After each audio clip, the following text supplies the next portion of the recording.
समुंदर सात पार से मत देखी। अवैसी साहब यहाँ इस इलाके को क्यों चुने? क्या वो मुसलमानों के हितैषी? कभी नहीं। अगर हितैषी रहते तो अपनी मेडिकल कॉलेज में यहाँ से ले जाके हजारों बच्चे को एजुकेशन देते, लेकिन वो एजुकेशन नहीं दे रहे हैं। वो एक प्रकार का सिगरेट हैदराबाद में जला रहे हैं और देख रहे हैं कि मुसलमान यहाँ आया तो मुसलमान को बेवकूफ बनाने का काम करे। तो यहाँ पर ठीक है, नौजवान अगर भटक जाते हैं तो आज मैं पूछता हूँ आपसे कि किशनगंज में 1 साल से हो गया लगभग विधायक बने, उन्होंने क्या कर लिया? ओबीसी जी आके अपनी तरफ से क्या योगदान दे दिए? उनके पास इतनी क्षमता की इलाके का काया पलट कर दे, लेकिन एक चौनी खर्च करने का काम नहीं किया। यानी आपका कहना है कि ओबीसी साहब से मुसलमानों के साथ धोखा कर रहा है? जी, मैं सही कह रहा हूँ जी।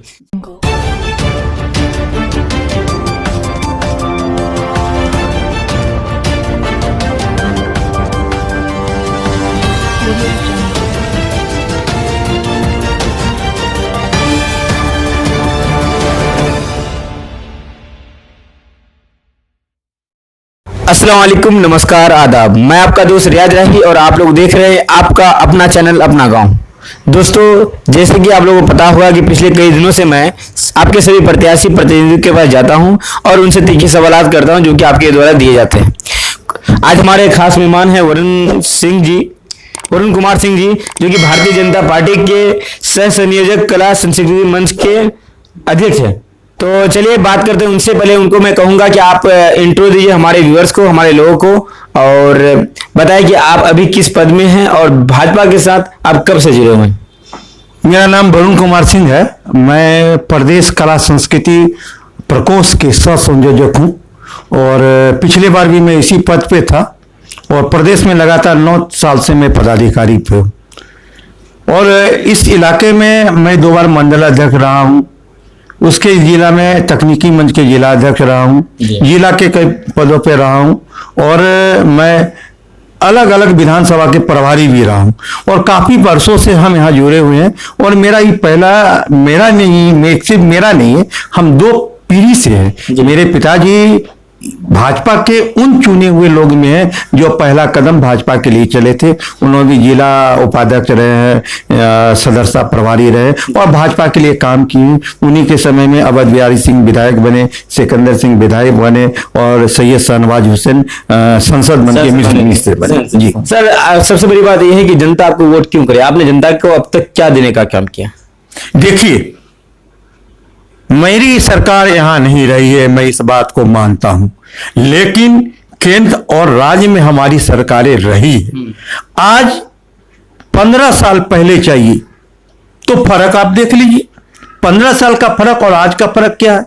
आज आप अपने इलाके में देखेंगे जहां मोबाइल चार्ज करने के लिए आपके पास बिजली नहीं रहती थी, आज 22 और 23 घंटा आपके घर में बिजली रहती है। और पहले इन्वर्टर पर लोग काम चलाते थे, संजोग के रखते थे कि मैं बिजली जलाऊं, न्यूज देखने के लिए थोड़ा बैटरी बचा के रखूं। लेकिन आज यहाँ लाइन की स्थिति जो है, बिजली की स्थिति इतनी अच्छी है कि पूरे प्रदेश में जिस प्रकार रहता तो 23 घंटा यहाँ रहता। आज प्रशासन की बात आप देख लीजिए, प्रशासन कोई भी घटना होता है प्रशासन तुरंत उसको देख लेता है। न चोरी, न डकैती, न किसी प्रकार की वो जो आतंकी था 15 साल पहले, जो फर्क था वो नहीं है, वो मिट चुका है। आज प्रशासन है।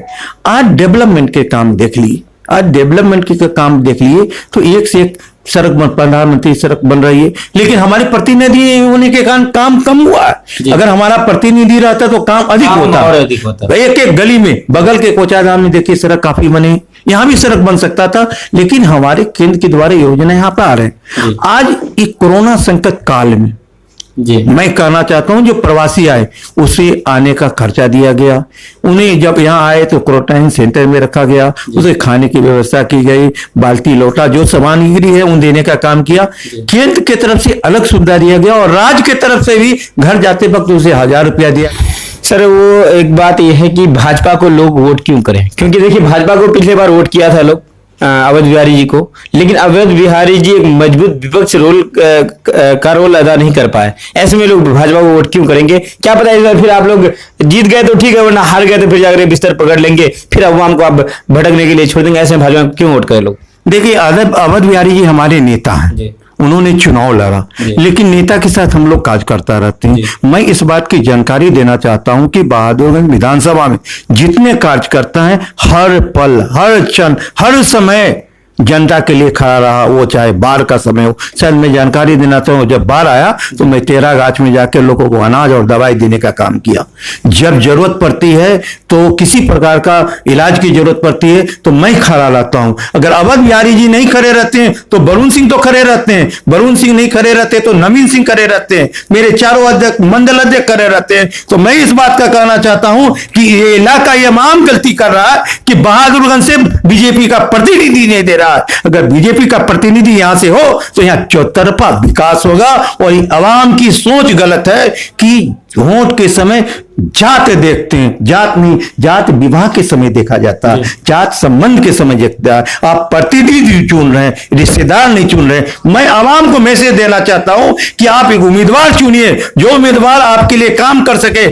सत्ता को परिवर्तन कीजिए। यहां पर से 4 बार लगातार जीत के यहां के विकास को रोक रहे हैं। तो मैं कहता हूं कि बीजेपी को अगर एक बार प्रतिनिधि दिया जाए, कर्मठ लोगों को प्रतिनिधि दिया जाए तो इस इलाके का काया पलट हो जाएगा। सर कहीं ना कहीं आपका कहना यह है कि जात पात से उठ करके आपको भाजपा को वोट करें ताकि यहाँ का विकास हो सके। तो सर एक बात इसमें जोड़ना चाहूंगा कि अभी आपकी लड़ाई पहले सिर्फ यूपीए से होती थी, लेकिन मीम जैसी एक पार्टी आई है जो कि सीमांचल में बहुत तेजी से उभर रही है। ऐसे में आपकी लड़ाई अब किससे है? मीम से है, ऑल इंडिया मजलिस इत्तेहादुल मुस्लिमीन से, जो कि ओवैसी की पार्टी है, या फिर आपके जो मौजूदा विधायक है यूपीए से, उनसे? देखिए, मैं यहाँ के मुस्लिम कार्यकर्ताओं को सम्मान रखना चाहता हूँ, सम्मान से कहना चाहता हूँ कि दूर समुंदर 7 पार से मत देखिए। जी। ओवैसी साहब यहाँ इस इलाके को क्यों चुने? क्या वो मुसलमानों के हितैषी हैं? कभी नहीं। अगर हितैषी रहते तो अपनी मेडिकल कॉलेज में यहां से ले जाके हजारों बच्चे को एजुकेशन देते, लेकिन वो एजुकेशन नहीं दे रहे हैं। वो एक प्रकार का सिंडिकेट हैदराबाद में चला रहे हैं और देख रहे हैं कि मुसलमान यहां आया तो मुसलमान को बेवकूफ बनाने का काम करे। तो यहां पर ठीक है, नौजवान अगर भटक जाते हैं तो आज मैं पूछता हूं आपसे कि किशनगंज में 1 साल से हो गया लगभग विधायक बने, उन्होंने क्या कर लिया? ओवैसी जी आके अपनी तरफ से क्या योगदान दे दिए? उनके पास तो इतनी क्षमता है कि इलाके के काया पलट कर दे, लेकिन 1 चौनी खर्च करने का काम नहीं किया। यानी आपका कहना है कि ओवैसी साहब से मुसलमानों के साथ धोखा कर रहे हैं? जी, मैं सही कह रहा हूं। जी सर, अब आते हैं आपके इलेक्शन को लेकर के। तो इस बार आपको आप जो इलेक्शन, अगर पार्टी आपको टिकट देती है तो आप लोगों के पास किन मुद्दों को लेके जाएंगे और वोट मांगने का काम करेंगे? देखिए, इस बार चुनाव हम लड़ते हैं जी। तो पिछला जो 15 साल का काम है जी। मेरा एनडीए का, और जो केंद्र की योजना है जिसके बारे में मैं चर्चा कर चुका हूं, जो साफ दिखता है, साफ दिखता है। अगर मैं टेरागाछ का बात करूं तो शायद आपको याद होगा, बच्चे होंगे आप, याद होगा कि अगर हम उधर झाला के तरफ से आते थे तो नदी होती थी, कोई पुल होती नहीं थी। सामान को क्या कहते थे कि तेल का टीना भसा देते थे, नाव पर जाते थे, नाव नहीं रहता तो खड़े रह के इंतजार करते थे। अगर लौचा के तरफ से जाते थे तो मुझे याद है, बड़ी बड़ी गाड़ी, बड़ी बड़ी वाहन वो चचरी पुल पर जाते थे, और नहीं तो पुल पे जो है आराम से बैठ के इंतजार करते थे कि नाव जब आएगा तो जाएंगे। तो जाने का कोई साधन नहीं था। तो एक साफ दिखता है कि आज सड़क दिख रहे हैं, लौचा पुल दिख रहे हैं, रामपुर वाला पुल दिख रहे हैं, और टेरागाछ में एक जो तेरा था उसे सीधा करने का काम की। यानी कि प्रशासन, एनडीए प्रशासन 1 नंबर, बिजली 1 नंबर, सड़क 1 नंबर। जो कमी है वह यहाँ के प्रतिनिधि के कारण कमी है। और पूरे बिहार में तरक्की हुआ, नल जल योजना हो, हम हुआ है। अब जो सगुन योजना हम मुस्लिम की बच्चियों के लिए जो विवाह के लिए दिया जाता है, उस योजना पे हो, चाहे एनडीए के सरकार में ही हुआ है, जो कब्रिस्तान का घेराबंदी हो, एनडीए सरकार में ही हुआ है। और केंद्र की सारी योजना, जनधन योजना, उज्ज्वला योजना, पेंशन योजना, खाता में यानी कि आपने जो विकास किया उसी मुद्दे पर जाऊंगा और मैं लोगों को बताऊंगा कि बहादुरगंज विधानसभा का विकास करना है तो आपका कर्मठ नेता वरुण सिंह है, जो इसी जगह की पैदाइश है और इसी मिट्टी से उपजा हुआ उपज है।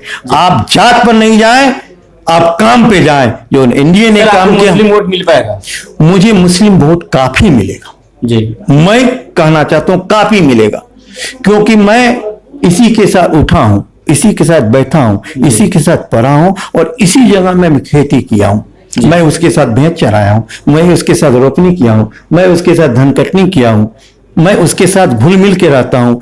आज आपको बताते हैं, एक एग्जाम्पल देना चाहते हैं कि मेरा काम अलमू मियाँ करते हैं जो भोरागढ़ के हैं। जी। उनको 2,40,000 रुपया देके मैं हज कराने का काम किया। टोटल खर्चा देके हज किए हैं और वहां से जाके मक्का मदीना का दर्शन करके वो वहां से जल लाके हमको दिए। जी आप देखिए, वो जाके आज हाथ में मेरा ताबीज है, उनको हम अजमेर भेजने का काम किए। आज बहुत सारे लोग हैं जिनका पूर्णिया में इलाज हो, जिनका किसी इलाके में इलाज हो, लड़की का शादी हो, किसी भी उसके साथ मैं रोटी की संबंध रखता हूं, उसके साथ अपना व्यक्तिगत संबंध रखता हूं, मैं अपना पर्सनल संबंध रखता हूं। तो मैं कहता हूं कि मुझे बीजेपी का कोई उम्मीदवार हो, इंडिया का कोई उम्मीदवार हो, जितना मुसलमान मोदी मुझे मिलेगा किसी दूसरे को नहीं मिलेगा। सर, आप पार्टी के कार्यकर्ता रह चुके हैं बड़े दिनों से, तो ऐसे में अगर पार्टी, एक बात, ये सवाल बहुत बड़ी सवाल है आपके लिए भी और लोगों के लिए भी, और ये सवाल मैं लगभग सबसे पूछता हूं कि अगर पार्टी आपको टिकट ना दे, क्योंकि बहुत सारे उम्मीदवार हैं, उनमें से अगर आपसे पार्टी को कोई और ज्यादा बेहतर लग गया, उनको अगर टिकट दे, तब आप क्या करेंगे? देखिए, संभावना तो बहुत है जी कि इस बार चुनाव में लड़ूंगा जी, और प्रदेश कार्यकर्ता सबकी इच्छा, जी। फिर भी ना मिले, जो आपका सवाल है, मैं एक काज करता हूं जी मैं भाजपा का एक सिपाही हूं जी, और मैं हमेशा सिपाही बन के भाजपा का काम करता रहूंगा। जो भी चुनाव लड़ने के लिए आएगा मैं उसे जिताने का काम करूंगा। जी, बहुत बहुत शुक्रिया सर आपका, आपने हमारे चैनल में इतना वक्त दिया, अपना कीमती वक्त। दोस्तों, ये थे हमारे वरुण कुमार सिंह जी, जो कि भाजपा के नेता हैं और भाजपा के कार्यकर्ता भी। का दोस्त रियाज रही, आपका अपना गांव से। खुदा हाफिज, अस्सलाम वालेकुम।